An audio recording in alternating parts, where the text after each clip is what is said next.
Swastiastu, selamat pagi dokter. Hari ini saya menanyakan penjelasan online mengenai disfungsi ereksi.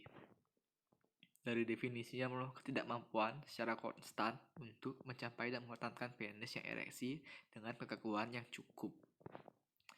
Secara etiologi telah terdapat 3% pada usia 5-25 tahun dan 7% pada 25-40 tahun yang menderita disfungsi ereksi. Dan juga diperkirakan 140 juta pria mengalami di seluruh dunia. Faktor-faktornya berupa psikis, vaskulogenik, DM, itu merupakan faktor yang paling sering. Adapun faktor lainnya seperti endocrinology disorder, renal failure, hipertensi, neurogenik, alkohol, trauma, iatrogenik, obat-obatan, obesitas, dan merokok. Secara klasifikasi itu dia dibedakan menjadi dua, yaitu penyebab oleh organik ataupun psikogenik. Dan tipe-tipenya onsetnya berkelanjutan, kalau psikogenik akut.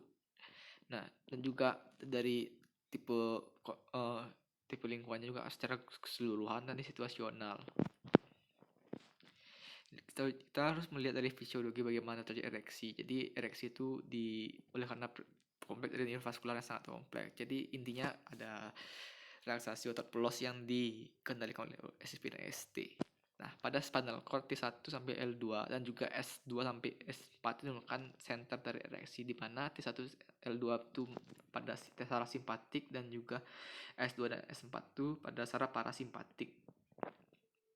Nah, ini adalah contohnya ke T1 sampai L2 itu akan ke inferior central plexus dan plexus hipogastrik.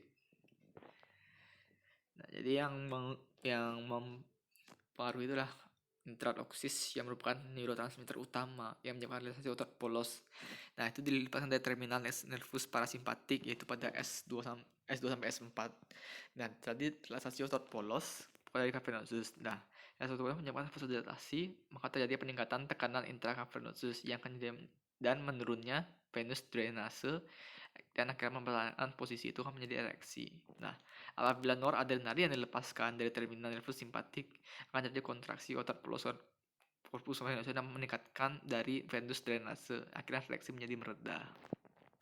Dari mediatornya ada dua, yaitu yang menyangkut keseimbangan dari kontraksi dan relaksasi. Jadi yang menyangkut kontraksi adalah nitral oxide dan yang relaksasi adalah noradrenalin.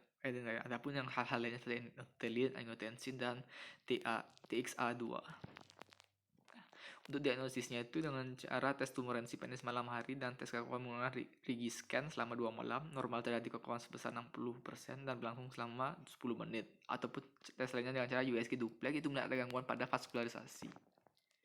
Dan ini adalah dari algoritmanya. Apabila pasien mengalami disfungsi ereksi, kita lihat dulu secara psikoseksual riwayatnya, apakah dia itu masuk daripada problem pada seksnya, ataupun kita menganalisis dengan hal-hal lainnya.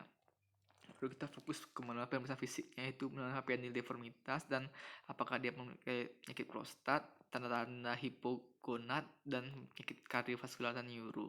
Lalu kita lakukan lab test. Untuk treatmentnya bisa dengan farmakologi, dan bedah. Farmakologi adalah dengan cara memperbaiki dari mood lifestyle-nya, itu berarti merokok, diet, olahraga. Farmakologi itu ada jangan oral agen, yaitu yang paling terkenal adalah PDE 5 inhibitor, contohnya Viagra atau isinya sildenafil. Hal-hal lain juga ada seperti intravenosa injeksi, transfusional vasoactive agen, vacuum ereksi device, dan bedahnya dengan cara penile prosthesis surgery. Oke, terima kasih.